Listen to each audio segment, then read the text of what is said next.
Olá, bem, dando continuidade a esse Março Mulher, eu trouxe um conto que eu escrevi, cujo título é Um Conto para Minha Mãe. Esse conto trata da saga de 4 gerações de mulheres ancestrais na minha vida, de referência. Então, eu quero ler para vocês esse conto. Foi publicado num livro, uma coletânea de mulheres, cujo título é Feminismo, Pluralismo e Democracia. Bem, esse conto está dividido em 5 cenas. Eu organizei de modo a processar a história mesmo de referência de mulheres da minha família, que pelo menos uma eu não conhecia. Mas vamos lá. A possibilidade de escrever um conto para integrar um livro sobre mulheres e sua saga na vida acende em mim um antigo desejo de escrever sobre a minha família materna, as Boaventuras de Irará, cidade do interior da Bahia. Cena 1. Tudo mulher sem homem. Essa é uma fala que eu ouvi da minha avó, da minha mãe. Vamos lá à cena 1. Até onde pude chegar através de narrativas escutadas desde tenra idade, são 4 gerações de mulheres, tudo sem homem. Como dizia minha mãe, todas que por motivos trágicos e diversos perderam seus maridos. Nesse sentido, a saga da minha família materna me inspira a recuperar momentos e memórias que são minhas e de minha mãe. Foi assim como minha bisavó, senhora, que não conheci, minha bisa Amélia, falecida quando eu tinha 13 anos, minha amada avó, Iazinha, que morreu com 90 anos em 1995, e minha heroína, a minha mãe, Dona Hilda, falecida em 28 de abril de 2010, perto de completar 83 anos, vítima de Alzheimer. A recuperação de memória de minha mãe, na atualidade, foi possível, já que aos 70 anos de idade apresentava sintomas com o surgimento dos primeiros sinais de atrapalhações de memórias. Quando, em 99, a levei ao Museu da Pessoa, em São Paulo, na esperança de que seu depoimento e fala ajudasse a sua escuta, o que para mim poderia organizar as ideias, já que ela se recusava a ir ao médico ou terapeuta, avisando com todas as letras e tons: eu não estou doida. Não, quem quiser que vá procurar psiquiatra ou fazer essa coisa de análise, eu não vou não. Escutar 3 horas de fitas gravadas há 20 anos, após 9 anos da morte de minha mãe, significou me sustentar na coragem, segunda maior herança que ela me deixou, pois a primeira foi o imenso amor devotado a mim e a minha irmã Tereza Cristina. Ela dizia do alto da sua sabedoria: minha filha, se juntar o amor dos seus 4 filhos e dos seus 2 ex-maridos, não chega à metade do amor que tenho por você. E eu sei que todos eles lhe amam muito. Tanto amor assim, quase sobre a forma de um mandato, passa a me assustar na minha fase adulta. Volto a tanto amor mais tarde. Contudo, a recuperação das fitas precisou passar por tratamento especializado. Tudo pronto, me preparei para ouvir as gravações, armada de caneta e caderno com ares de historiadora. Seria necessário fazer as anotações com vista à elaboração de um artigo acadêmico ou coisa parecida. A racionalidade ou mesmo o medo de que alguns fantasmas de minha mãe viessem me assombrar ou me tirar da calma de um luto possivelmente processado. Deu lugar a uma filha que, acima de tudo, agradece a Deus a mãe trabalhosa que tive. A doutrina espírita diz que a escolhi. Agradeci o privilégio de ter as gravações e poder escutá-la. Também no sentido psicanalítico. E me pacificar prazerosamente com as falas corajosas, geniais, de corpo e alma, minha mãe inteira.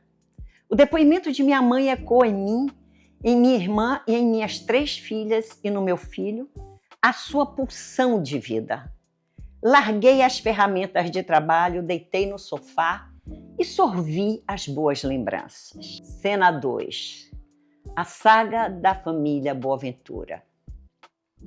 Corre, corre, chama a Juca. A menina não passa de hoje, gritou minha avó Iazinha, pedindo aflita que Piana, empregada da família Boaventura de Irará, fosse à loja do meu avô para que ele providenciasse um minúsculo caixão para enterrar Hilda, minha mãe, a caçula recém-nascida, diz minha avó. Menstruei os 7 meses de gravidez. Sabe o tamanho que Hilda nasceu? Ela cabia numa pasta de algodão, na planta da minha mão. Eu e minha irmã crescemos ouvindo esse relato da minha avó. É sobre o nascimento da minha mãe. Fico imaginando esse e outros cenários a partir de 29 de agosto de 1927. Desde que nasci, fala da minha mãe, sou retada, enganei a todo mundo e dava uma risada. Vejam agora o meu tamanho. O leite de cabra que me deram está aqui hoje. E ela ria. Sou conhecida como Hilda Furacão, ou como Hilda sempre contente, pois puxei a meu pai Juca. Ele também era conhecido como sempre contente. Enfatizava minha mãe nas suas cheganças, porque minha mãe chegava chegando, como se diz hoje. O espanto do entrevistador, historiador do Museu da Pessoa, se fez sentir. Tamanha disposição daquela senhora que completou a sua apresentação acrescentando bem ao modo baiano de intimidade. Meu filho, você vai ouvir a melhor história de quem passou por aqui. Vai ser publicada onde? E deu uma gargalhada. Penso que Dona Hilda, como ela também se fez conhecer, conheceu e experimentou a luta pela sobrevivência, a luta como ela é, a vida como ela é. Em Irará, no sertão baiano, nordeste do Brasil. A família Guimarães Boaventura era constituída por minha bisavó, senhora, a mãe da minha avó Iazinha, e cujo nome de batismo é Clotildes. Minha bisavó Amélia, mãe do meu avô Juca, com o nome de batismo Gerson. As minhas tias Elza, Alda, minha mãe Hilda e meu tio Humberto. Essas mulheres e o meu tio Humberto moravam na pequena cidade de Santa Bárbara até novembro de 1930. As crianças Elza, Alda, Hilda e Humberto, com idades de 5, 4, 3 e 2 anos, respectivamente, retornam a Irará. Eu perguntava, e o meu avô Juca? Onde ficou? Eu, minha irmã Tereza Cristina e os meus primos Jorge e Vera perguntamos à nossa bisa Amélia, mãe de Juca. Ela respondeu, ficou em Santa Bárbara. Ele morreu. Não, ele não morreu. Ele foi assassinado aos 26 anos de idade. Tudo por inveja. Olhem, não se morre de dor. Senão eu já estaria morta, dizia minha bisavó Amélia. Essa foi a fala da nossa bisa até o ano de 1965, ano da sua morte. Essa narrativa dor vinha acompanhada de outra memória, memória luto. Vinha da lembrança, gemido, uma lembrança gemido, dos assassinatos tanto do nosso avô Juca, seu único filho, e dos assassinatos do seu marido brasiliano e do seu outro filho Jonas, com 12 anos. Pai e filho mortos a machadadas por um empregado por volta de 1900. Para minha bisa, o assassinato achava que se matasse, o assassino achava que se matasse o patrão, ficaria com as terras dele. Essa é a nossa Amélia, mulher de verdade. Terceira cena. Felicidade, alegria, para que te tenho? Iazinha, isso é castigo de Deus, gritou meu avô Juca, quase desesperado. É castigo de Deus, sim. Minha avó corre assustadíssima da cozinha, encontra meu avô sentado na sala, olhando as mãos, e em uma delas tinha 6 dedos. Um pequenininho junto ao mindinho, ele disse, desolado: para que eu quero tantos dedos e apenas uma pica? Eu quero 10 picas e um só dedo. Isso só pode ser castigo de Deus, dizia meu avô. Face ao desespero e raiva do susto que pregou na minha avó, ele deu uma bela gargalhada. Esse momento apimentado entre meu avô e minha avó nos foi contado por ela, a mais recatada das mulheres da família, que, segundo a minha mãe, ela era metida, orgulhosa, mas também, coitada, ficou viúva cedo. E a avó senhora dava marcação, pois era filha única, bonita, bunda grande e cobiçada pelos homens solteiros e casados de Irará e Redondezas. Isso em 1930. Minha avó Iazinha, capricorniana, como eu também sou, era uma mulher alta, bonita, inteligente, corajosa e viúva aos 26 anos.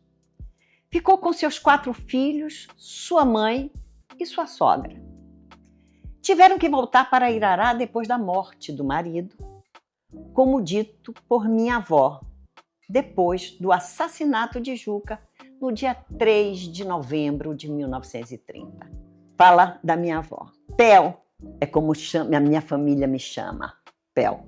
Ele saiu da loja para chegar mais cedo em casa para a comemoração do aniversário de 2 anos de Humberto, quando se ouviu o estampido de um tiro que atingiu o coração. Foi um só, direto no coração. Dizem que ele falou, ai, sinhá, e caiu morto. Essa foi a narrativa do assassinato do meu avô. Ele era alegre, fogoso, bonito e esportista. Ia de Santa Bárbara a Salvador para participar de campeonato de bicicleta. Tinha motocicleta e vivia viajando para a Feira de Santana para comprar os tecidos para a loja. Quando íamos a uma festa, dizia minha avó, ou aniversário de conhecidos, ele ficava inquieto, cheio de fogo, me chamava no canto e dizia baixinho, Iazinha, vamos para casa fazer o que a gente sabe e gosta de fazer. E fazemos muito bem. Não vamos ficar ouvindo esse povo falando besteira, não. Comprou um carro, disse minha avó. Você pode imaginar o que é ter um carro em Santa Bárbara naquela época? Essas eram algumas lembranças significantes que a minha avó tinha do seu marido e da sua vida de casada. Para minha mãe, o carro matou ele. Não, foi a inveja, minha filha, dizia minha mãe.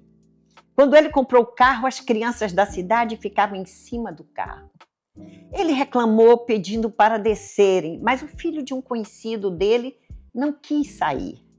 E meu pai disse que ia falar com o pai dele. O menino ficou com medo, chegou em casa e disse para a mãe, seu Juca me bateu. E a mãe do menino profetizou, vou falar com seu pai e ele, Juca, não come mais farinha. E o meu avô não comeu mais farinha, não comeu mais os doces do aniversário de 2 anos de tio Humberto, nem mais nada. A inveja fez com que aquelas mulheres e crianças comessem, sim, o pão que o diabo amassou. Ouvi essa história dor contada pela minha bisa Amélia, minha avó Iazinha, minha mãe e minhas tias Elza e Alda por toda a vida delas. Do meu tio e padrinho Humberto, ouvi um único e discreto comentário acerca da notícia da morte do pai, que foi publicada no jornal em 3 de novembro de 1930. Ele tinha mais de 60 anos quando foi à Biblioteca Pública da Bahia pesquisar e ler sobre o assassinato do pai, no dia do seu aniversário de 2 anos, nos jornais da época. Quarta cena. Ó Bahia, Bahia, cidade de São Salvador. Aventura de boas venturas. Mãe, estou cega, não estou enxergando nada. Meu Deus, o que aconteceu, Hilda? Mãe, eu estava olhando para a luz e depois não enxerguei mais nada. Essa cegueira temporária foi o resultado de encantamento de minha mãe no primeiro contato com luz elétrica que aconteceu quando a família veio para tentar a vida em Salvador por volta do ano de 1941, em pleno período da Segunda Guerra Mundial. Minha mãe contava que ficava acendendo e apagando o interruptor de luz e resolveu olhar fixamente para a claridade da lâmpada, tão diferente das velas de Irará e os candeeiros de Alagoinhas. Minha filha, a luz era uma maravilha. Eu acendia e apagava para ver a mágica da luz. Resolvi encarar essa luz. Quando minha mãe percebeu o que eu tinha feito para ficar cega, gritou: com os 300 mil diabos! Para com isso, Hilda! Essa história vinha carregada de um misto de sentimentos contraditórios. O fato da cegueira temporária guardava certo entusiasmo para a capacidade de empreendimento na rebeldia da qual muito se orgulhava a minha mãe. Foi assim na sua narrativa das fugas escolares para acompanhar os enterros em Irará, em Alagoinhas, quando deixava a mãe e as avós em polvorosa com seu sumiço. Hilda, onde você estava, menina? Eu fui ao enterro do senhor Doca, na rua de cima. De que foi que ele morreu? Tuberculose. Saía catarro da boca dele, mãe. Eu vi quando levantei o lenço. Meu Deus, essa menina tem que tomar banho. Não peguem nada, Hilda. Era aquele corre-corre de avó Amélia, avó senhora, para me desinfetar. E ela caía na gargalhada me contando a história. Contudo, o olhar perdia o brilho de mulher menina traquina quando dizia: ela chamava os 300 mil diabos. Queixava-se minha mãe nas suas lembranças dores infantis. De tanto ouvir tal história, ao menos nas versões de minha mãe, da minha avó Iazinha e da minha bisa Amélia, me interrogava sobre a fixação de minha mãe em enterros. Acho que a experiência e cena do enterro do pai ficaram como um marco significante de última memória da existência de um pai, pois o construto de vínculo de paternidade e filiação foi interditado aos 3 anos de idade. Contudo, a imagem dele morto no caixão ficou registrada em fotografia, já que era de costume da época. Até os meus 8 anos de idade, minha bisa, Amélia, pegava foto, me mostrava e dizia mergulhada em uma profunda dor, atualizada em uma imensa saudade. Veja, Pel, ele parece que está dormindo. Eu olhava curiosa, mas também constrangida, já consciente da tragédia que havia se abatido sobre aquelas mulheres que tanto eu amava. E me amavam, pois amor nunca faltou entre nós. Essas lembranças do passado persistiam como se fossem as únicas posses que elas trouxeram para tentar uma nova vida em Salvador. No passado, quando as pessoas do interior do estado vinham à capital, Salvador, diziam: vamos para a Bahia. Assim, a saga das Boas-Venturas, a partir de 1942, no governo Vargas. Minha avó Iazinha doou as alianças do seu casamento e viuvez na campanha do ouro pelo esforço de guerra, ao tempo que minha bisa Amélia visitava uma sobrinha e a minha avó Iazinha recorria às primas de Irará na busca de alguma ajuda.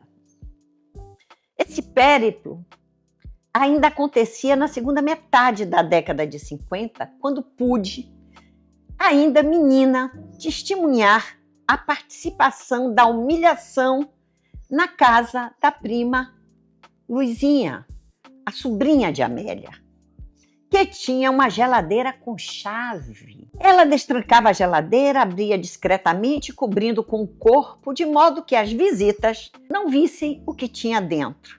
E pegava alguma comida, dava também alguns trocados para minha bisavó levar para as crianças.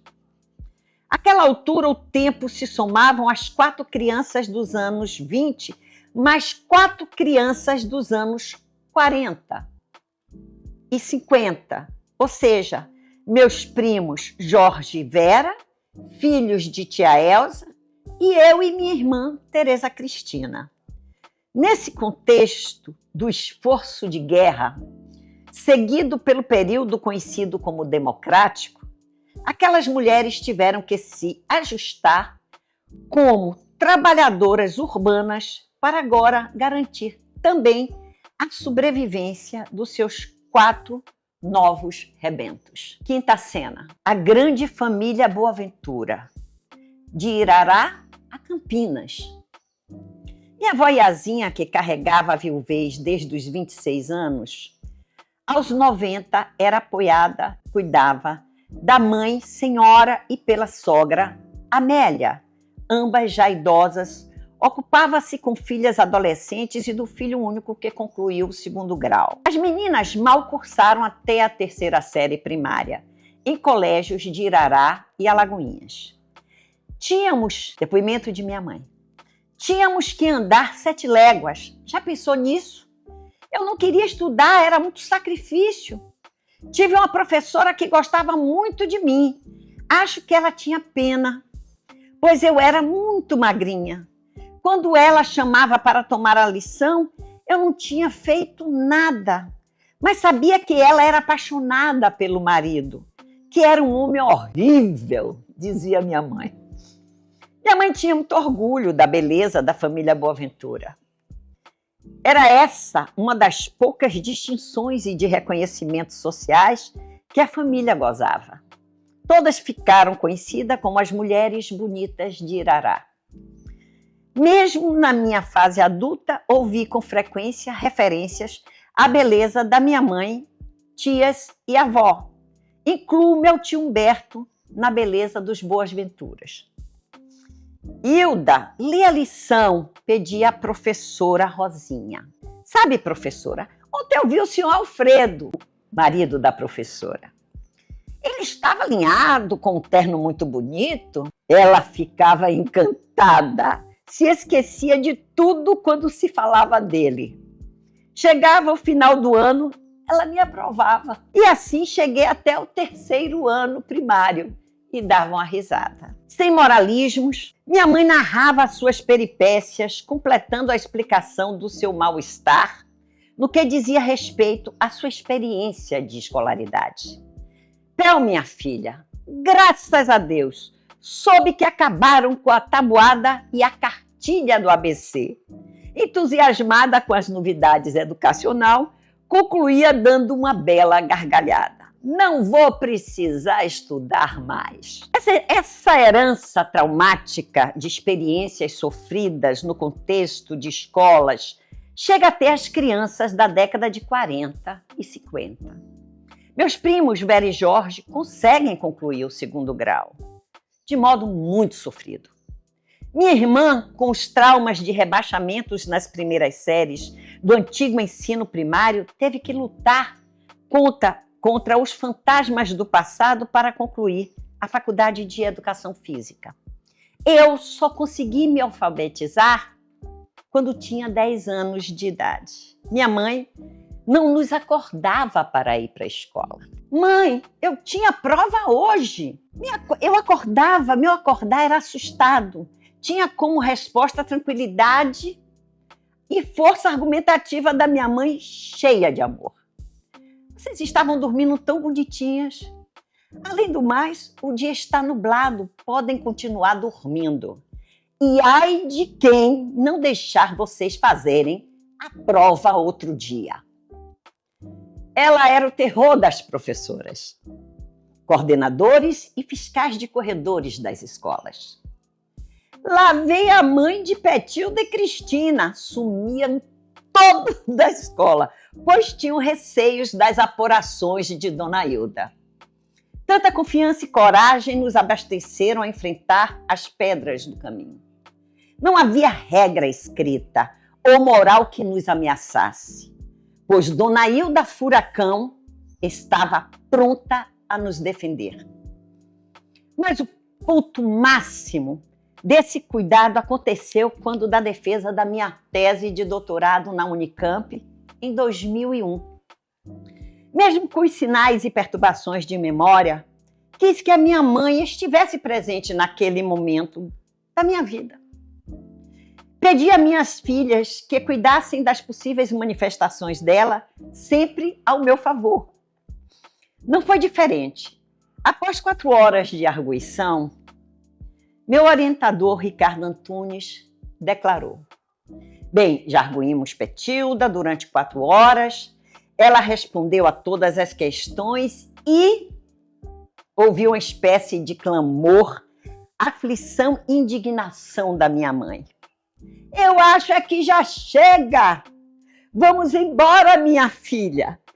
Esse povo está com inveja da sua inteligência.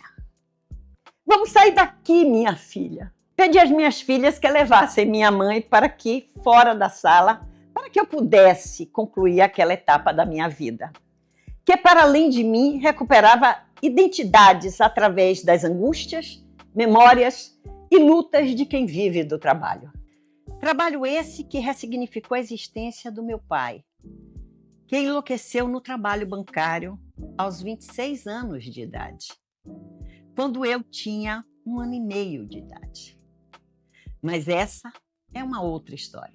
Quando a intervenção de minha mãe, só posso agradecer a reafirmação de tanto amor. Quando a sua memória, lembranças, sentimentos e vínculos estavam se apagando. Tom Zé, também filho de Irará, tem uma boa síntese da compreensão que clarifica o jeito especial dessas minhas mulheres de Irará, quando disse para uma plateia que lotava o show Canções Eróticas de Ninar, na concha acústica do Teatro Castro Alves, em Salvador, em dezembro de 2016. Diz Tom Zé: o mundo está dividido em 2 partes.